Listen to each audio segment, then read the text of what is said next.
Well, hello everyone, and welcome to this Friends of Multilateralism group interview. This is one of a series of interviews that we've been doing in connection with the recent ministerial conference in Abu Dhabi.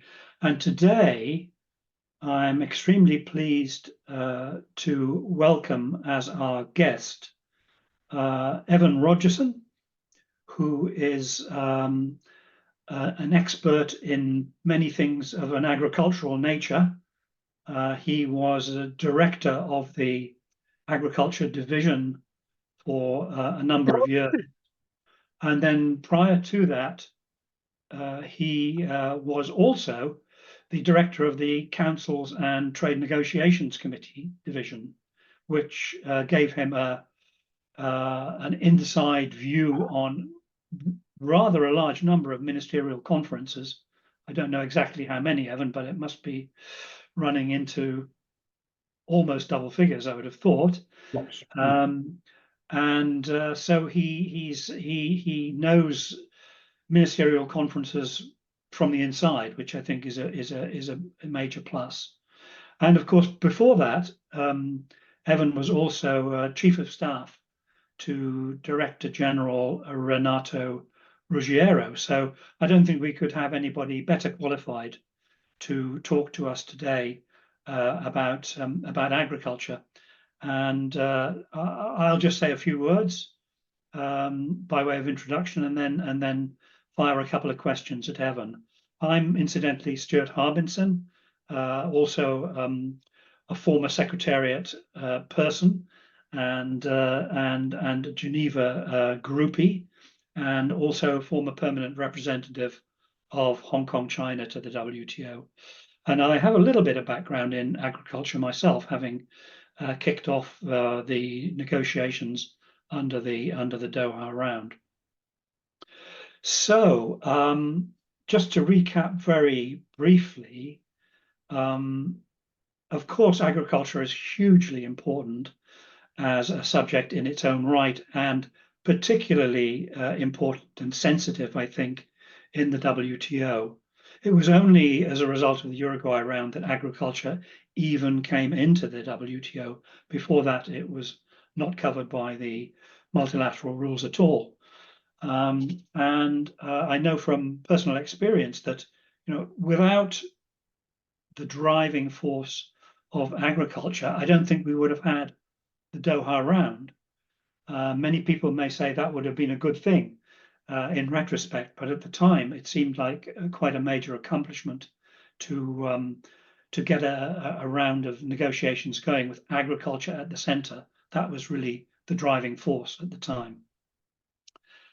However, in recent years, it's got to be said that I think MC13, which we've just had, was, I think, the third ministerial conference in which there was no substantive outcome in relation to agriculture. So we have to go back quite a long way, I think probably to Nairobi in 2015 to find a major accomplishment in agriculture in the form of the elimination of export subsidies.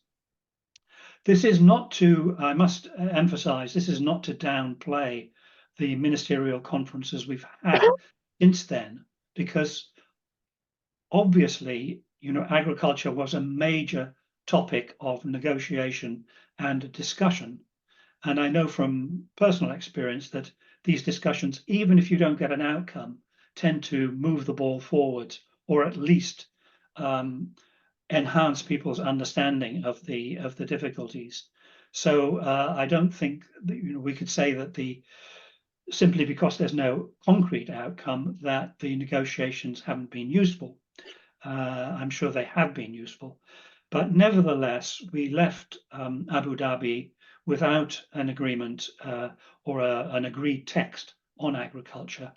And I'd like to, on that note, turn to Evan and ask him if he could give us his take on the situation emerging from Abu Dhabi, and maybe perhaps say a few words about where he sees the major players' positions. So, Evan, over to you. Thanks, Stuart, and apologies to everybody if I start sneezing and gasping throughout. I've got a small touch of foot and mouth, and but I'll try not to let that hold me back. I mean, I think the important thing for us all reviewing where we end up on agriculture, and indeed more broadly everything else, out of the 13th Ministerial, is first of all to be realistic and to, you know, take a break from all the positive spin and the like, which we see a good deal of these days, and in my opinion, far too much, because, you know, if we don't know, if we're not honest about where we are and the situation we're in, then we're not going to be able to arrive at any useful path forward. We can go on killing ourselves. I mean, I've heard people saying since the Abu Dhabi meeting that it's all okay because we can go on talking in Geneva and we'll just, you know, pick up where we left off and go on working on the text that didn't get agreed at Abu Dhabi and which was in any way not a very substantive text. And, you know, there is a good deal of this sort of spin, and I think it's important to see it for what it is and not take it as any kind of basis for our future work. We don't want to despair, but equally, if we kid ourselves, then we're just going to go on repeating the same old cycle of endless discussions leading nowhere and more frustration. And as we've seen over the last many years, Stuart correctly mentioned the last big achievement on agriculture was in 2015 at the Nairobi Ministerial when we got agreement to eliminate export subsidies. Although I must in fairness point out that there was a significant achievement more recently, and I forget which ministerial it was at. It's the one before last, I think, where there was a partial agreement on disciplines on export competition, export prohibitions and restrictions. That was important as a limited agreement, didn't go as far as it should have, and it came about because of very assiduous work and a lot of hard lobbying by a number of smaller members, particularly led by Singapore. So it was an important outcome and one that hopefully can be built on. But those are really, when you take export competition after 15 years of negotiation and a limited step on export restrictions after another three years or so, it's not much to show for 20 plus years of intensive negotiation. And it has been intensive. Stuart knows very well, he chaired the agriculture special session at its inception. And it's, you know, many of us, Stuart, me, others, have spent many hours in meetings. Delegations have put in a tremendous amount of work. There's been a huge number of think pieces, of papers, of proposals. It's not for lack of effort that we are where we are now. And where we are now, frankly, folks, is nowhere much. In my view, we are pretty much completely deadlocked. Broadly speaking, among the sort of traditional pillars of agriculture, and I might have a bit more to say about that later, there is no convergence on any of them, and even less is the sort of overarching convergence that could enable you to reach an overall deal. You have those who are more interested in market access, for whom progress on market access is a condition for progress anywhere else. The US is often seen in that camp. You have those who prioritize reducing domestic support, domestic subsidies. The EU has taken a lead there. You have those who, like the Cairns group and some others, want to see fairly comprehensive result across the board on all the pillars. You have India in particular and some others prioritizing action on public stockholding for food security purposes, or more precisely, government expenditure on it in relation to the disciplines agreed in the Uruguay round. And all of these, and I probably missed other, there are the concerns, the net food importing developing countries as well, and the LDCs and others, but enough to say that that sort of rough thumbnail sketch of the political geography, there is if you see this as, try and turn it into, a Venn diagram, there isn't enough intersection among these interests to be able to get a deal together, and positions, if anything, are becoming more and more entrenched, have become more entrenched in the last 10 or more years. Back in 2008, 2009, there were hopes that we were quite close to a deal on agriculture.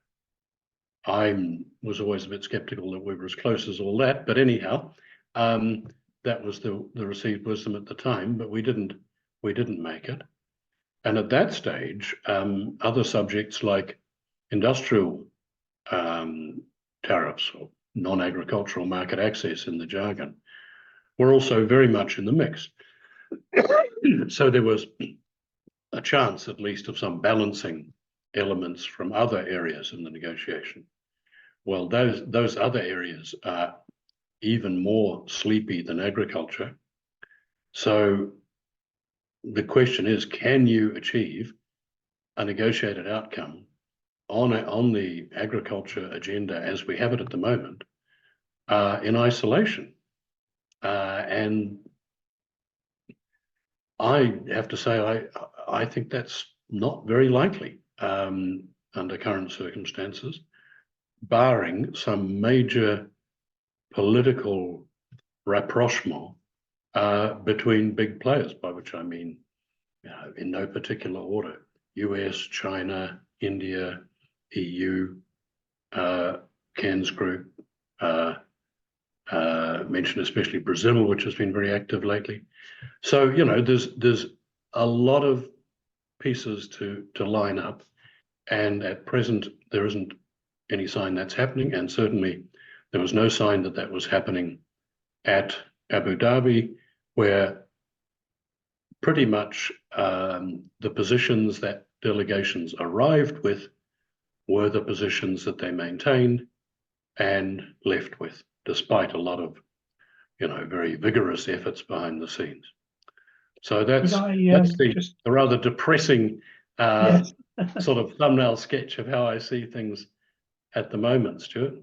Yeah, thanks very much, Evan. Yeah, it is a bit depressing, actually. I mean, I think you said we don't have that much to show for over 20 years of negotiations. And of course, the negotiations in agriculture started under the built-in agenda of the Uruguay round, even before the Doha round. So it's not strictly speaking subject to the Doha round. Yeah. No, exactly. Yeah. That's interesting that after all of this time, we seem to have explored almost every avenue that was open to us, and yet in 2024 we've reached a situation of gridlock, as you described it, and so one question that's in my mind that I'd like raise with you is what this means for the kind of negotiating paradigm that we've got on agriculture. I mean, we have the agreement on agriculture. It talks about a fair and market-oriented agricultural trading system. And it talks about the long-term objective of substantial reductions in support and protection. I mean, is this in question now? Because we seem to be moving into a new kind of paradigm where issues of sustainability and food security are coming to the fore. So, are we working within a framework that is still relevant and useful? So that's my rather fundamental question to you. Yeah. Well, I think it's a good question, and I mean, it is true that if we were writing the mandate for the negotiations today, maybe the emphasis would be slightly different in different places.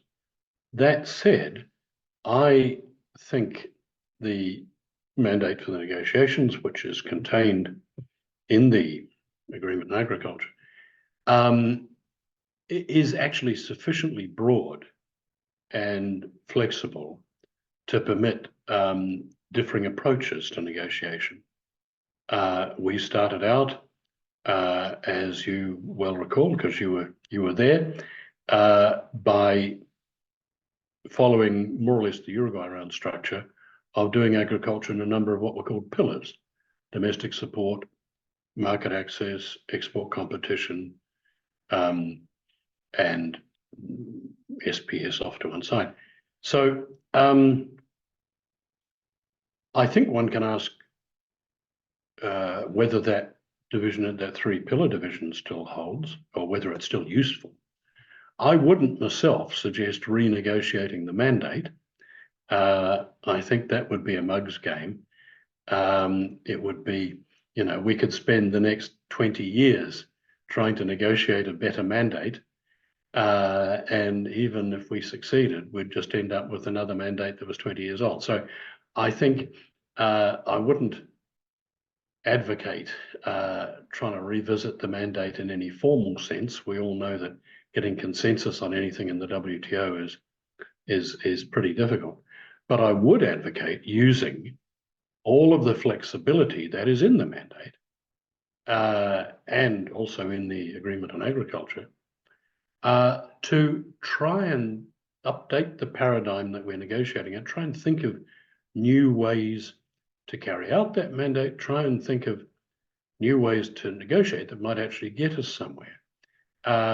Not perhaps keep banging on about the existing structure to the extent we're doing. I mean, for example, market access in agriculture is terribly important, not least for developing countries, but for anyone who relies on agricultural exports. Yet we've got virtually nowhere on it. We've achieved some improvements to tidy up tariff quota administration, over the last 20 years.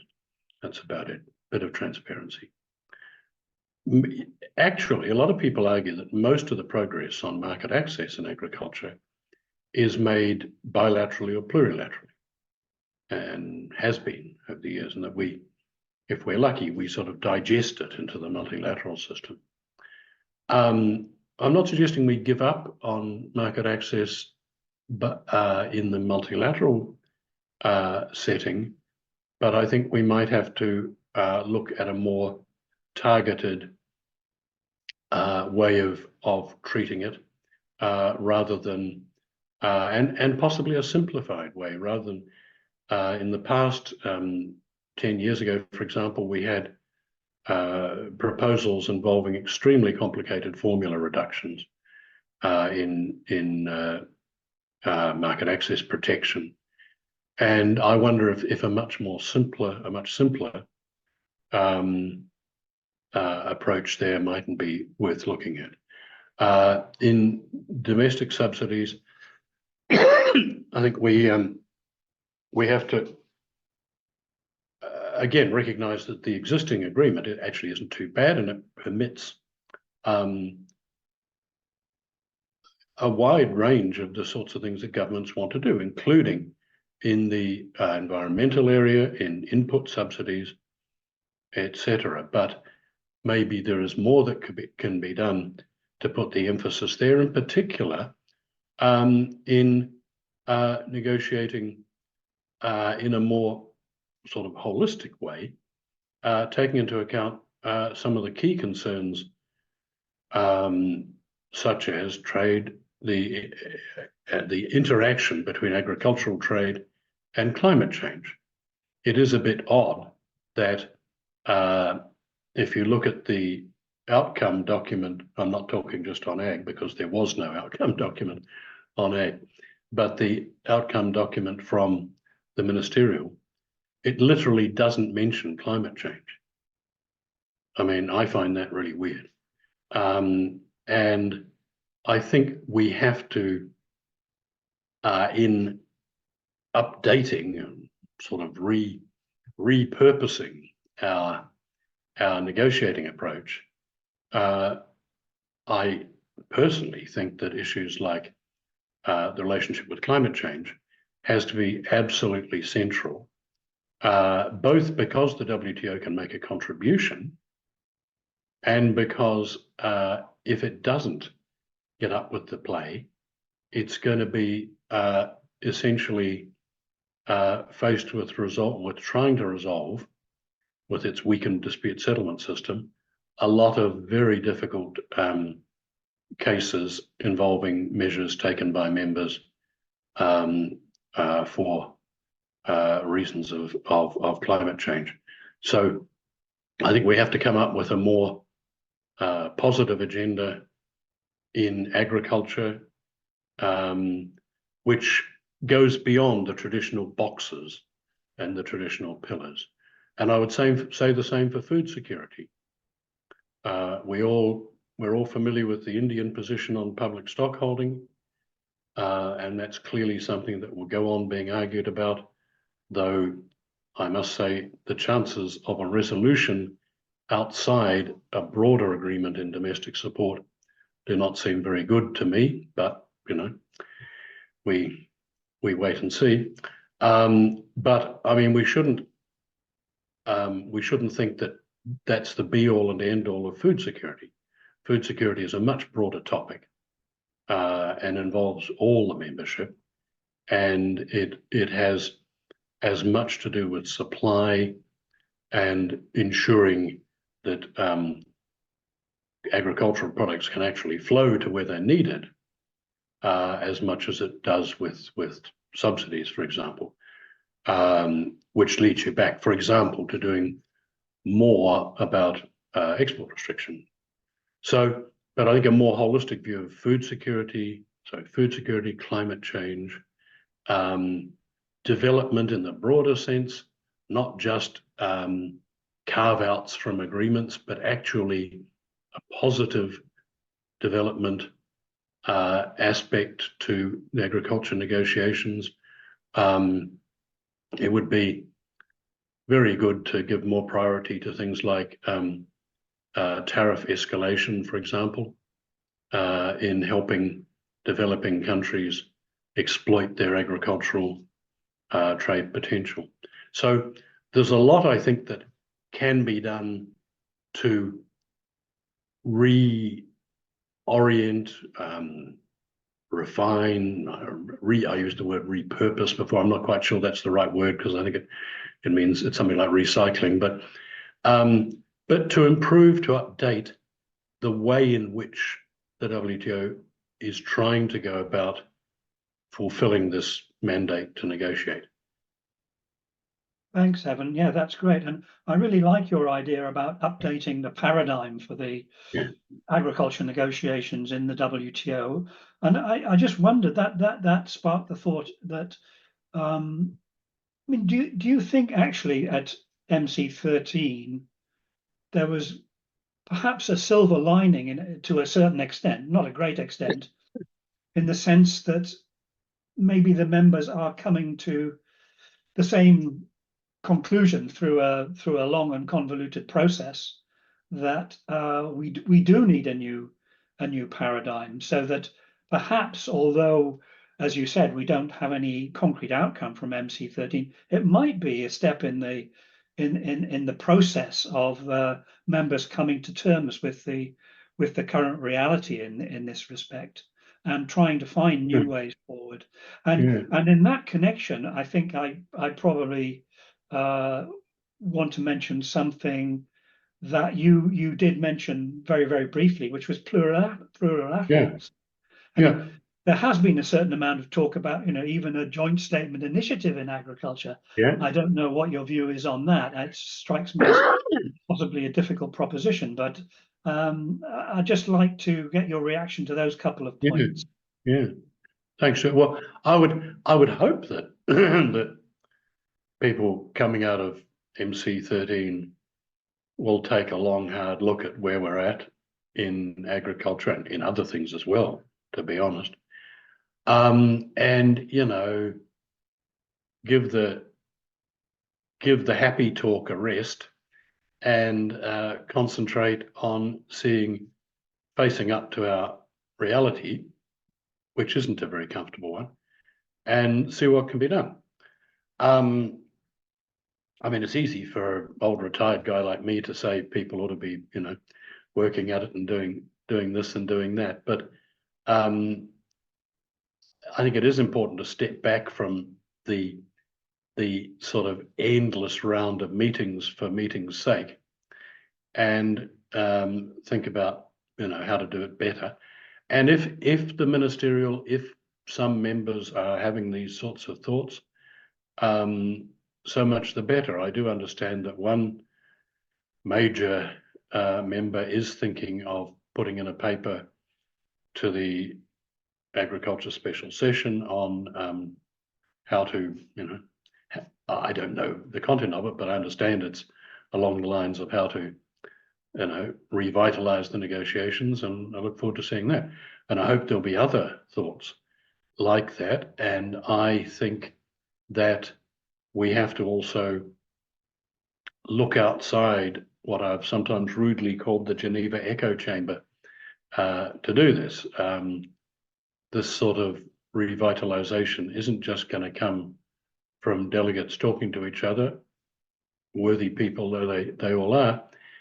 There's a need for some fertilization, I think, from outside, from the academics, the think tanks, the even possibly some retired people, to kind of kickstart a bit of this thinking, or at least to produce ideas that can be drawn on and then refined in the way that some of the work that was done in the OECD 20 and more years ago fed into on subsidies, fed into the eventual Uruguay Round Agreement.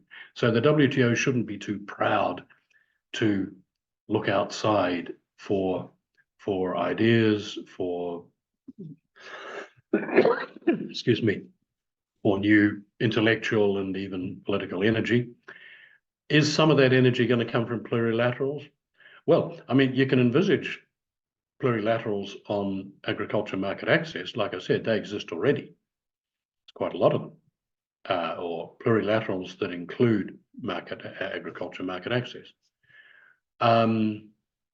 It's a bit harder to see how you can do subsidies plurilaterally, because you'd have to have all the big players, the significant subsidizers prepared to join in, and there'd be, to be, on first sight, it seems a bit challenging to get a convergence there about limiting subsidization without some sort of trade-offs elsewhere. So I don't know. I mean, never say never, and better minds than mine, I hope, are thinking about it. Maybe there's something that can be done, but I'm very much in favor of plurilateral initiatives where possible. I think it's the only hope, frankly, for sort of giving a new lease of life to the WTO's negotiating vocation. But it's, I think, not a complete answer to agriculture, just as I think the answer to negotiating in agriculture isn't completely found within the agriculture dossier itself. Thanks very much, Evan. I think those are interesting ideas that, you know, maybe we need some more informal brainstorming outside the formal WTO structures on this issue. I think we'll have to leave the interview there because we've run out of time. But the Friends of Multilateralism group will be following this up, I think, with a session on agriculture with a panel and trying to deliver some more input into the process, because again, clearly the members are casting around for a new paradigm now. So we hope that you've enjoyed the session. Thanks for tuning in. I wish Evan all the best. Unfortunately, as he said, he's got a little bit of foot and mouth, but not foot in mouth, I must say. And so we're extremely grateful to him for sparing the time to share his thoughts today. And I hope you will tune in again when we have our session on agriculture, which I'm sure we'll be announcing in the not too distant future. Thank you very much, everybody, for tuning in, and goodbye. Sure.